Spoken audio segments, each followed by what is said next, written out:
السلام علیکم ورحمۃ اللہ وبرکاتہ۔ الحمد للہ رب العالمین والصلاة والسلام علی اشرف الانبیاء والمرسلین نبینا محمد وعلی آلہ واصحابہ اجمعین۔ اعوذ باللہ من الشیطان الرجیم، بسم اللہ الرحمن الرحیم۔ والعصر إن الإنسان لفي خسر إلا الذين آمنوا وعملوا الصالحات وتواصوا بالحق وتواصوا بالصبر۔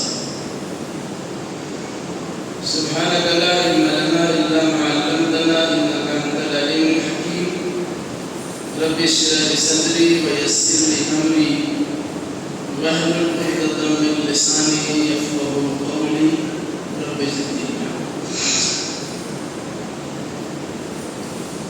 مختصر حمد و ثنا کے بعد قرآن مجید کی ایک مختصر سورہ، چھوٹی سورہ سورۃ العصر کی تلاوت کی گئی ہے۔ انشاءاللہ علماء بالکل ہی اختصار کے ساتھ اسی سورہ سے متعلق چند باتیں آپ کے سامنے آئیں گی۔ اللہ ہمیں صحیح کہنے، صحیح سننے، صحیح سمجھنے اور صحیح باتوں پر عمل کرنے کی توفیق عطا فرمائے۔ اس سورہ کا نام ہے سورۃ العصر، عین صاد را، عصر۔ عصر کا معنی ہوتا ہے زمان، وقت، اور دوسرا عصر کا معنی ہے عصر کا وقت۔ اللہ نے عصر کا کہ وقت کی قسم کھائی، یا اللہ نے زمانے کی قسم کھائی۔ بات یاد رکھیے گا، اللہ کی ہر بات قابل اعتبار، اور اگر کسی بات کو اللہ قسم کے ساتھ بیان کرے تو اس کی اہمیت بڑھ جاتی ہے۔ دوسری بات، عام انسانوں کے لیے اللہ کے علاوہ کسی غیر کی قسم کھانا منع ہے۔ من حلف لغیر اللہ فقد اشرک، جس نے اللہ کے سوا کسی غیر کی قسم کھائی اس نے شرک کیا۔ قرآن مجید میں آپ دیکھیں گے جگہ جگہ پر اللہ نے اپنی مخلوق کی قسم کھائی، آسمان کی قسم ہے، زمین کی قسم ہے، سورج کی قسم ہے، ستارے کی قسم ہے، چاند کی قسم ہے، پہاڑ کی قسم ہے، یعنی مختلف قسم کی چیزوں کی اللہ نے قسم کھائی۔ اسے یاد رکھیے گا، شریعت کا پابند انسان ہے، اللہ نہیں۔ کوئی آدمی آپ کو بتائے گا کہ جی اسلام کی آپ بات کرتے ہیں کہ اللہ کے سوا غیر کی قسم کھانا منع ہے، اسی قرآن میں غیر اللہ کی قسم بے شمار مرتبہ ہے۔ تو شیطان اس قسم کی پٹی بڑھا کر قرآن سے بدزن کرنے کی کوشش کرتا ہے۔ کبھی انسان ہونا شیطان اور کبھی اصلی شیطان آدمی کو بہلاتا ہے۔ ایسے موقع پر جب اس قسم کی بات آئے تو فوراً کہہ دیجیے گا کہ شریعت کے پابند ہم ہیں، اللہ نہیں۔ وہ شریعت بناتا ہے، وہ جو چاہے وہ کر سکتا ہے، وہ جس کی قسم کھائے اس کا اختیار ہے۔ انسان سے اللہ نے کہا ہے کہ اللہ کے سوا کسی اور کی قسم نہیں کھا سکتے ہیں، تو ہم اللہ کے سوا کسی کی قسم نہیں کھا سکتے۔ آج موجودہ دور میں انسان سب قسم کھاتا ہے، پیر قسم کھاتا ہے، ماں قسم کھاتا ہے، بیٹا قسم کھاتا ہے۔ یاد رکھیے گا یہ سب شرکیہ اور کفریہ عمل ہے، اس سے آدمی کو پرہیز کرنا چاہیے۔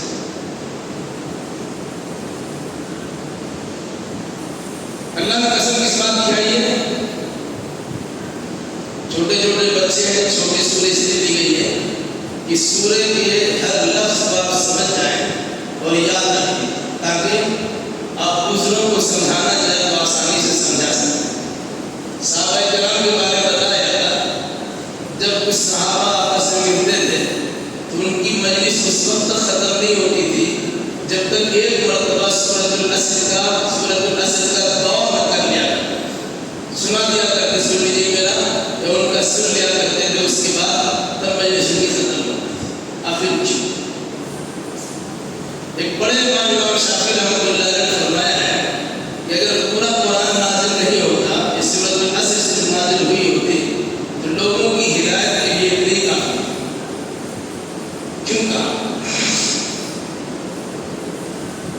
والعصر قسم ہے زمانے کی. آپ جانتے ہیں کہ زمانہ کی 3 قسمیں: ماضی، حال، مستقبل. گزرا ہوا زمانہ، موجودہ زمانہ، آئندہ زمانہ. اس ایک لفظ میں اللہ نے تینوں زمانے کی قسم کھائی. کس بات کا قسم کھائی؟ اس کے بعد اس کی وضاحت. ان الانسان لفی خسر. عربی گرامر کے اعتبار سے دیکھیے گا، ان بھی تاکید ہے، لا بھی تاکید. ان الانسان لفی خسر، یقیناً انسان خسارہ نقصان میں ہی. اب اس کو اس طرح بتائیے، گزشتہ زمانے کی قسم انسان گھاٹے میں تھا، موجودہ زمانے کی قسم انسان گھاٹے میں ہے، آئندہ زمانے کی قسم انسان گھاٹے میں ہے. تینوں بات آ گئی. قرآن کا اپنا یہ دستور ہے، جب کسی چیز کی مذمت بیان کرنا ہے تو اس سے بچنے کا راستہ بھی دکھانا. انسان اگر گھاٹے میں چلا گیا ہے، اس کو گھاٹے میں چھوڑا نہیں ہے، بلکہ اس سے نکلنے کا راستہ بھی دکھانا. راستہ کیا ہے؟ آگے اس کی وضاحت ہے. پہلی بات یاد رکھیے گا، زمانہ وقت ہے. وقت کا حال کیا ہے؟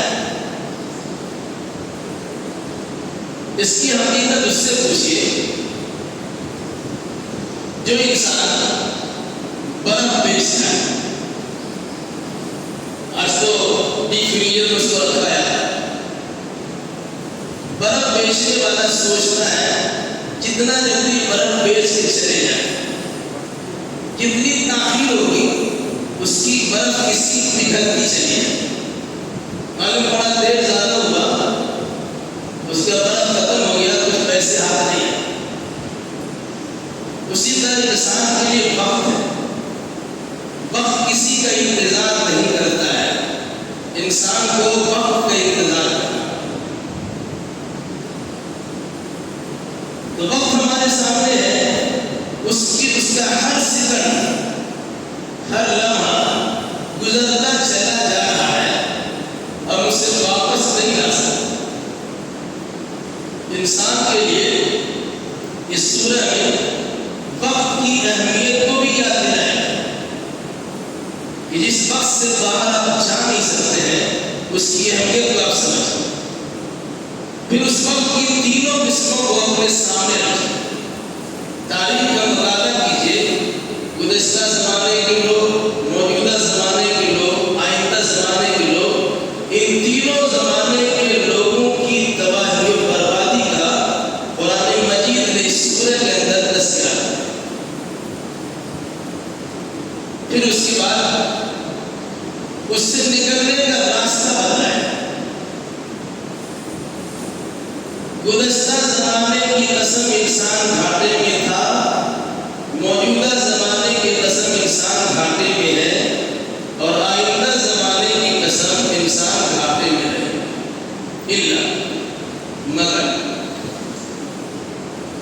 الذین آمنوا وعملوا الصالحات وتواصوا بالحق وتواصوا بالصبر. 4 چیزوں کا تذکرہ کیا گیا ہے،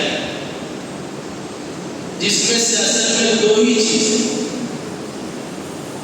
الذین آمنوا وعملوا الصالحات، یہی 2 چیزیں. وہ انسان گھاٹے میں نہیں تھا، وہ انسان گھاٹے میں نہیں ہے، وہ انسان گھاٹے میں نہیں رہے گا جس نے ایمان قبول کیا، جس نے اچھا عمل کیا، جس نے حق بات کی وصیت کی، اور جس نے صبر کرنے کی تلقین. ایمان کے ساتھ عمل صالح، تواصی بالحق اور تواصی بالصبر، حق بات کی وصیت کرنا اور حق بات صبر کی تلقین کرنا، یہ بھی عمل صالح ہے، لیکن ان دو چیزوں کا خصوصیت کے ساتھ تذکرہ کرنا کچھ معنی ہے۔ اگر کوئی انسان اپنا ایمان بچانا چاہتا ہے تو اس کے لیے ضروری ہے کہ اپنے ایمان کو اعمال صالحہ سے آراستہ و پیراستہ کرے۔ وہ ایمان ہی نہیں ہے جس ایمان سے انسان کے اندر عمل کا جذبہ پیدا ہے،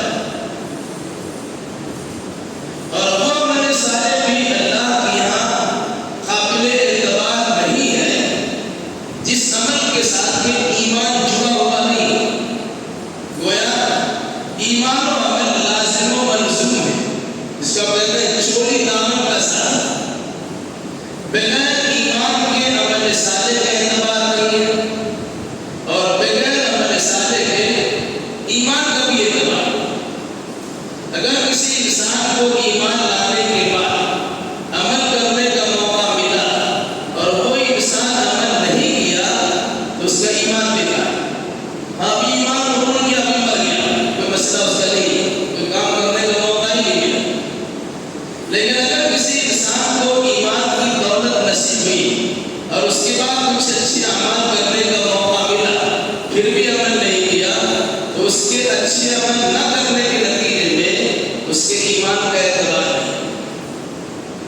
جب ہم اِلَّا الَّذِينَ آمَنُوا وَعَمِلُوا الصَّالِحَاتِ، مگر کوئی انسان جس نے ایمان قبول کیا اور اچھے اعمال بجائے۔ تو ایمان بچانے کے لیے عمل صالح چاہیے،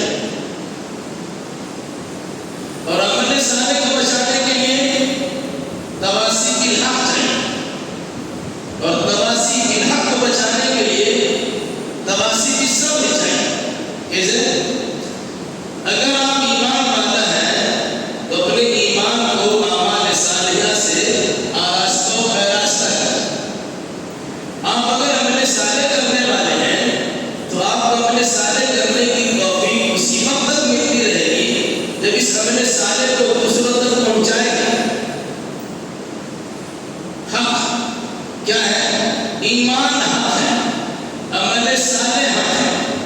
تو ایمان و عمل صالح کی تلقین کرنا، دعوت دینا آپ کے ذمہ لازم اور ضروری ہے۔ اور اگر کوئی انسان تواصی بالحق کرتا ہے، حق بات کی وصیت کرتا ہے، حق میں انسان کا بھی حق ہے، رحمان کا بھی حق ہے، اللہ کا بھی حق ہے، بندے کا بھی حق ہے، گھر میں ماں باپ کا بھی حق ہے، بیوی بچوں کا بھی حق ہے۔ گویا جتنے حقوق ہو سکتے ہیں وہ سارے ہیں، اور اس سے پہلے سب سے بڑا حق اللہ ہے، اور حق کتاب اللہ ہے، حق رسول اللہ ہے۔ اس مناسبت سے جو انسان ایمان لائے گا وہ اچھا عمل کرے گا، جو انسان اچھا عمل کرے گا اس کے ذمہ لازم ہے کہ جس کو آپ صحیح سمجھتے ہیں اسے لوگوں تک پہنچائیں، جس کو تواصی بالحق کہتے ہیں۔ حق جانا ہمیں اس حق کو اپنے حد تک محدود نہیں رکھنا چاہیے بلکہ دوسروں تک پہنچا دینا چاہیے۔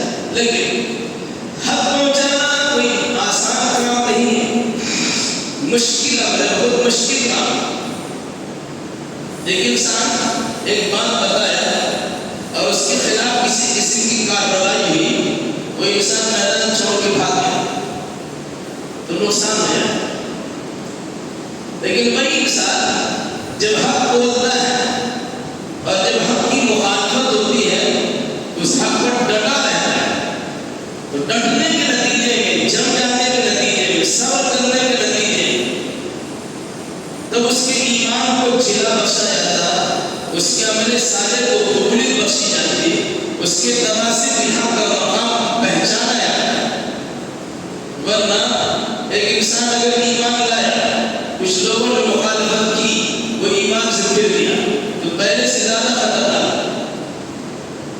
ایک انسان عمل صالح کر رہا تھا، کیا، لیکن جب اس کی مخالفت ہوئی تو اللہ سے ڈرنے کے بجائے بندوں سے ڈرنا شروع کیا، اس کو چھوڑ دیا۔ لوگ کیا سمجھیں گے؟ بھائی چھوڑ دو۔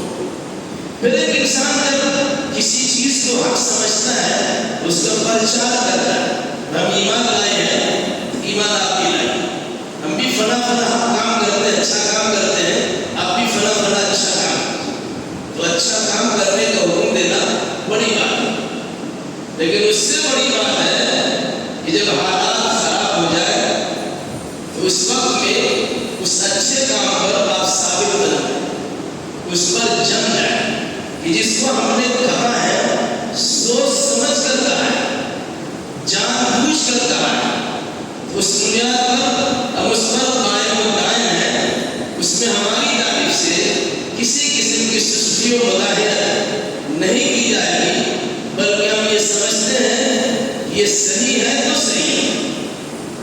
یاد رکھیے گا، اِلَّا الَّذِينَ آمَنُوا، مگر وہ انسان جس نے ایمان قبول کر لیا۔ اس کی تفصیل میں جائیں گے، اللہ پر ایمان، فرشتوں پر ایمان، رسولوں پر ایمان، آسمانی کتاب پر ایمان، تقدیر کی خیر شر پر ایمان، اور پھر اس کے بعد مرنے کے بعد دوبارہ زندہ ہونے پر ایمان۔ یہ 6 چیزیں ایسی ہیں ان میں سے اگر کسی ایک چیز کو چھوڑتے ہیں یا اس کا انکار کرتے ہیں تو ہمارا ایمان ایمان ہی نہیں۔ ان 6 چیزوں کے ماننے کا نام ایمان ہے۔ جو ہم نے 6 چیزوں کو مان لیا، آپ مومن ہو گئے۔ جو ہی انسان مومن بنتا ہے اس سے مطالبہ ہوتا ہے۔ کیا مطالبہ ہوتا ہے؟ آپ نے ایمان کو صحیح سمجھا تو ایمان دل کا نام ہے، دل سے تصدیق کرنے کا نام ہے۔ اب ذرا زبان سے اس کا اظہار کیجئے، اعمال صالحہ کا اظہار آپ کے اعضاء و جوارح سے ہونے چاہیے۔ جس چیز کو ہم نے دل میں چھپا کر رکھا ہے، 6 چیزیں جو ایمان والی ہیں وہ اندر کی چیز ہے، جب اندر کی چیز ہے اب اسے زبان سے بات آئی تو اسلام ہو جاتا ہے۔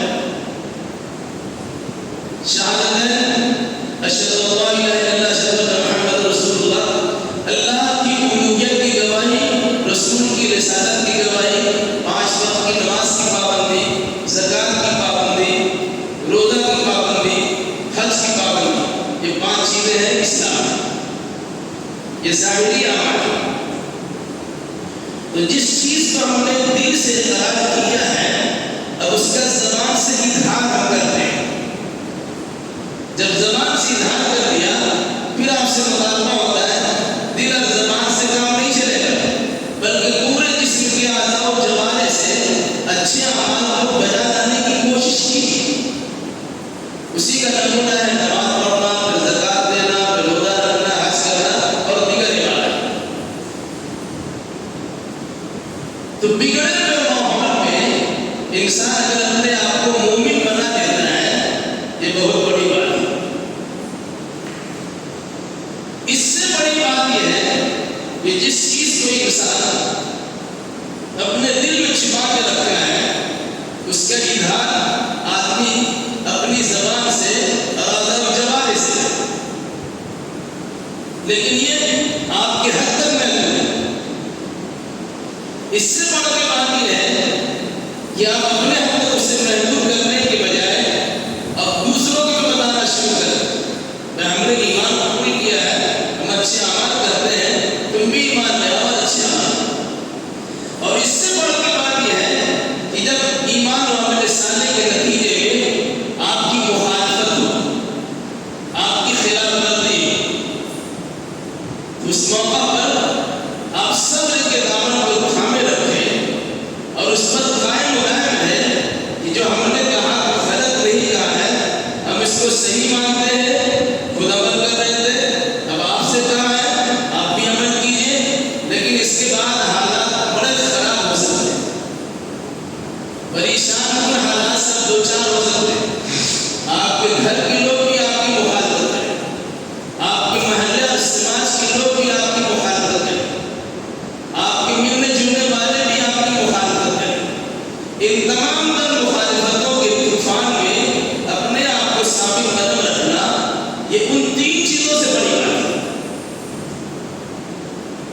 اس لیے ایمان بھی لائیے، عمل صالح کیجیے، حق بات کی وصیت کیجیے اور ساتھ ساتھ صبر کرنے کی تلقین کہ ترتیب بار 4 چیزیں ہیں. اب پڑھیے قرآن مجید کیا ہے. والعصر ان الانسان لفی خسر، قسم ہے زمانے کی انسان گھاٹے میں تھا، انسان گھاٹے میں ہے، انسان گھاٹے میں رہے گا، مگر وہ انسان گھاٹے میں نہیں تھے، گھاٹے میں نہیں ہے اور آئندہ کبھی گھاٹے میں نہیں رہیں گے. جنہوں نے ایمان قبول کیا ہے، اچھے اعمال کیے ہیں، پاک کی وصیت کی ہے اور صبر کرنے کی ہے. اس سورہ میں 2 باتیں بنیادی طور سے بیان کی گئی اور پھر اس کی تفصیل بیان کی. بنیادی بات کیا ہے؟ انسان گھاٹے میں. دوسری بات کیا بیان کی؟ انسان گھاٹے سے بچ سکتا ہے. گھاٹے میں ہے تو گھاٹے سے بچنے کا راستہ بھی، وہ راستہ کیا ہے؟ وہ 4 راستہ ہے. ہم میں سے کوئی انسان نہیں کہہ سکتا کہ ہم گھاٹے میں نہیں ہیں. گھاٹے میں ضرور ہے، لیکن اس گھاٹا سے بچنے کے لیے ایمان و عمل صالح دوا سے ملا کر دوا سے بھی صبر کی ضرورت ہے. اس کی صورت کیا ہوگی؟ آپ ایمان کی قدر اس وقت سمجھیے گا جب کوئی غیر مسلم آپ کے سامنے ہو اور غیر اللہ کی عبادت و بندگی کو بجا لاتے ہو. اس کی جگہ پر آپ 32 کروڑ معبودان کے مقابلے میں صرف ایک اللہ کو خوش کرنے کی آپ کوشش کرتے ہیں تو آپ کو یہ سمجھ میں آئے گا کہ اگر 32 کروڑ کو ایک کو اگر ہم خوش کرنا چاہیں، زندگی کے سارے لمحات ہمارے گزر جائیں گے، ہم کسی ایک کو خوش نہیں کر سکتے. اللہ تبارک و تعالیٰ کا معاملہ ایسا ہے، اللہ ایک اکیلا ہے. اللہ بندوں میں بڑا مشفق و مہربان ہے. جب بندہ خلوص دل کے ساتھ اللہ کی طرف مائل ہوتا ہے تو اللہ بندوں کی طرف مائل ہوتا ہے. ایک قدم بندہ اللہ کی طرف بڑھتا ہے تو 2 قدم بندہ کی طرف اللہ بڑھتا ہے. بندہ اگر اللہ کی طرف چل کے آتا ہے تو اللہ بندہ کی طرف دوڑ کے آتا ہے. کیا مطلب ہوا؟ کہ وہ اللہ مہربان ہے، شفقت کرنے والا ہے، آپ کے اعمال پہ نگاہ رکھے ہوا ہے، آپ کی جذبات کو وہ دیکھ رہا ہے.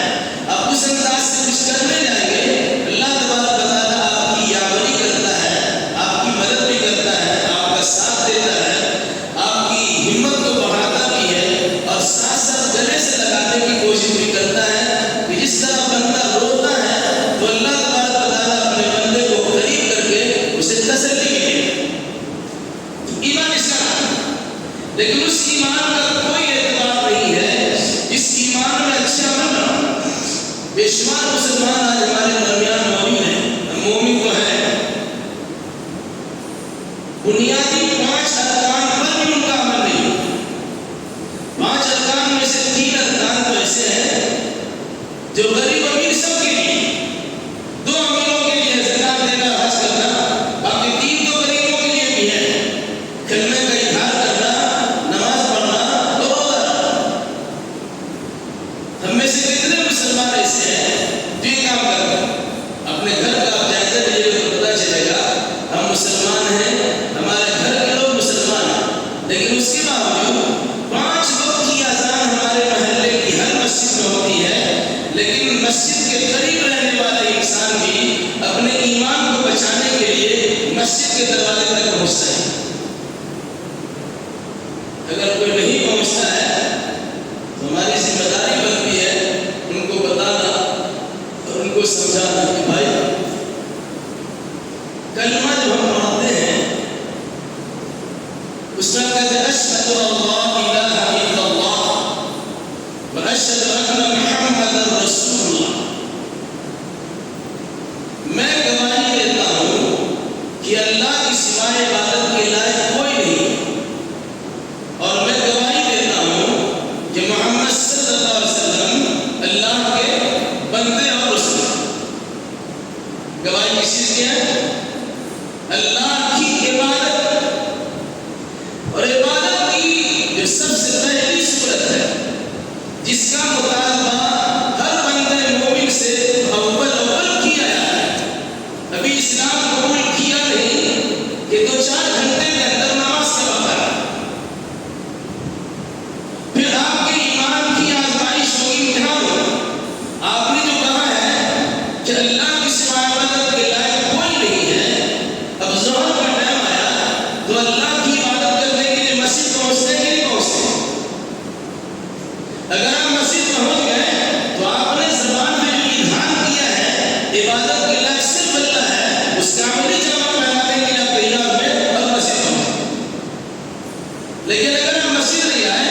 اس کا مطلب یہ ہوا اللہ عبادت کے لائق تو ہے لیکن ہم نہیں ہیں. یعنی مطلب نماز کا ٹائم ہو گیا آپ نہیں آئے تو جو زبان سے اظہار کیا تھا اس اظہار کا انکار ہوا عملی طور سے بات کرتے ہیں. پھر اس کے بعد جب نماز سے متعلق بات آ گئی اس کے فوراً بات کرتے ہیں ہر عبادت سے متعلق واشهد ان محمد رسول اللہ. میں گواہی دیتا ہوں کہ محمد صلی اللہ علیہ وسلم اللہ کے رسول ہے. مطلب کیا ہوتا ہے؟ عبادت صرف اللہ کی، طریقہ صرف رسول اللہ صلی اللہ علیہ وسلم. نہ اللہ کی عبادت میں کسی کو شریک کر سکتے ہیں نہ رسول اللہ کے طریقے میں کسی کو شامل کر سکتے ہیں. عبادت کریں گے تو اللہ ہی کی کریں گے اور عبادت کریں گے تو اللہ کے رسول کے طریقے کے مطابق ہی کریں گے. یہ کلمے کا زبان سے اقرار کرنے کا معنی مفہوم ہوتا ہے. اگر ہم نے اس کے برخلاف کیا تو گویا جس کلمے کا ہم نے اقرار کیا ہے اس کا عملی انکار کرنا. اگر انکار ہم نے خود کر دیا تو پھر ہمارے ایمان کا اعتبار اللہ کے کیسے ہوگا. اس لیے اس سورہ کا یہ پیغام یاد رکھیے. پوری دنیا کے انسانوں کو گھاٹے اور نقصان سے بچانا اگر آپ چاہتے ہیں ان کے سامنے یہ پیغام رکھیے کہ بھائی ایمان لائیے، اچھا کام کیجیے، جس کو اچھا سمجھتے ہیں اس کا پرچار کیجیے اور پرچار کرنے کے نتیجے میں اگر راستے میں تکلیف آتی ہو اپنے آپ کو بھی صبر کی تلقین کیجیے اور آپ کے سمجھانے کے جانے سے اگر کوئی انسان صحیح راستے پر آ جائے اور پھر اس کی مخالفت ہوتی ہو تو ان کو صبر کی تلقین کیجیے. اور شروع دور کو دیکھیے گا اللہ کے نبی صلی اللہ علیہ وسلم نے ایمان کو اپنایا، اپنے ساتھیوں کو بتایا. مخالفت زبردست کی، ایسی مخالفت ہوئی کہ آپ کے انگاروں میں ڈال دیا جائے، گرم ریتیلی زمین پر گردن میں رسی باندھ کر گھسیٹا جائے، صرف اس لیے کہ آپ ایمان کیوں لائیں. ایسے حالات ہمارے سامنے بھی نہیں آئے. اس لیے ہمیں ایسے حالات سے اللہ کی پناہ بھی چاہنی چاہیے اور بڑی آسانی کے ساتھ اگر ہمیں اللہ تعالیٰ دعوت التبلیغ کا فریضہ انجام دینے کی توفیق دیتا ہے تو ہمیں اسے بجا لانے کی کوشش کرنی چاہیے. ایک مسلمان کو سمجھا سکتا ہے ایمان کیا ہے اور عمل صالح ہے. ایمان کیا ہے اور تواسط الحق کیا ہے. ایمان کیا ہے اور تواسط الصبر کیا ہے. ان چار چیزوں کے اپنانے کے نتیجے میں اب اپنے آپ کو بھی نقصان سے نکال سکتے ہیں اور دوسروں کو بھی نقصان سے بچا سکتے ہیں. یہ نسخہ ہمارا آپ کا نہیں ہے، یہ اللہ تبارک و تعالیٰ کا بیان کردہ نسخہ ہے. گزشتہ قوموں کی تعلیم پڑھنے کو بھی اللہ نے حکم دیا ہے کہ ہر دور میں امراء، شرفاء، حکمراں، مالدار طبقہ نے انبیاء اور رسول کی مخالفت کی. جنہوں نے مخالفت کی ہے وہ اللہ کے عذاب سے بچا، اور جن لوگوں نے انبیاء اور رسول کی بات مان لی وقتی طور سے پریشانیوں کا سامنا ضرور کرنا پڑا ہے لیکن اللہ کے فضل و کرم سے انہیں کامیابی اور کامیابی نصیب. ہم ایک بات پھر آپ کی یاد دلاتے ہیں والعصر، قسم ہے زمانے کی یا قسم ہے عصر کے وقت کی. ان الانسان لفی خسر، یقیناً انسان گھاٹے ہی گھاٹا ہے. الا الذین آمنوا وعملوا الصالحات، مگر وہ انسان گھاٹے میں نہیں جس نے ایمان قبول کیا اور جس نے اچھا عمل کیا. اور وہ انسان بھی گھاٹے میں نہیں ہے جس نے حق بات کی وصیت کی اور جس نے صبر کرنے کی تلقین. تو ہمیں چاہیے ان چار صفتوں کو اپنے اندر اپنا کر ہم اللہ کے فضل و کرم کو حاصل کر کے اپنے آپ کو بھی خسارہ اور نقصان سے بچا سکتے ہیں. اپنے بھائیوں اور رشتہ داروں کو بتا کر کے بھی ہم ان چیزوں سے ان کو بھی بچا سکتے ہیں کہ آپ بھی نقصان اور گھاٹے میں نہ آئیں. تو ایمان لائیے، اچھا عمل کیجیے. ایمان لائیے، اچھا عمل کیجیے، ساتھ ساتھ جس کو اچھا سمجھتے ہیں اس کو دوسروں کو بتائیے. ایمان لائیے، اچھا عمل کیجیے، دوسروں کو بتانے کے ساتھ زمانہ آ گیا ہم کو سمجھا دیا ایسا ویسا مت کرو. اب گھر کے لوگوں کو گھر سے باہر نکال دیے. شرک کرتا ہے, کفر کرتا ہے, قبر پرستی کرتا ہے, بت پرستی کرتا ہے, مختلف قسم کی الٹی سیدھی حرکتیں کرتا ہے. آپ کو سمجھانے کے نتیجے وہ سمجھ گیا. گھر کے لوگ تو وہی خرافاتی ہیں, گھر کے لوگوں نے اسے گھر سے نکال دیا. اب تم سمجھو تمہارا نہیں, آپ کی ذمہ داری ہوگی ایسے لوگوں کی دلجوئی کیجیے, ان کے قریب جائیے. ہم اپنوں کے ساتھ ہیں, گھبرانے کی ضرورت نہیں ہے. اللہ بھی تمہارے ساتھ ہے, اللہ کی طرف سے اللہ کے بندے بھی آپ کے ساتھ دینے کے لیے تیار ہے. اب ثابت قدم تو رہیے. یہی وجہ ہے کہ صحابہ کرام کو ایک دوسرے کو دیکھ کر ثبات قدمی کی دولت میسر آ جایا کرتی تھی کہ وہ صبر کر سکتے تو ہم کیوں نہیں صبر کر سکتے. صبر لیا آل ساتھ یا آل یاسر فإن موعدکم الجنہ. اے یاسر کے اللہ صبر کرو, یقیناً تمہارا ٹھکانہ تو جنت ہے. اس طرح کی نصیحتیں اور وصیتیں کی ہے.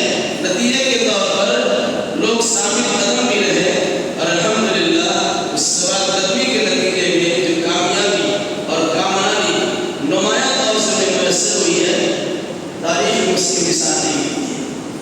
ہم گزارش کرتے ہیں آپ سے بھی, خود اپنے آپ سے بھی, کہ اللہ کی آیتوں کو سمجھ کر پڑھیں, اس کی تعلیمات کو عوام و خواص تک پہنچائیں. خسارہ نقصان سے انسان دوچار ہے, وہاں سے ان کو نکالنے کی کوشش کرے. اللہ ہمیں وفا کو اور دنیا مسلمانوں کو کتاب و سنت کی روشنی, اعمال صالحہ اور عقیدہ صحیحہ کا بنانے کی توفیق مرحمت فرمائے. اقول قولی هذا واستغفر الله لي ولكم ولسائر المسلمين واخر دعوانا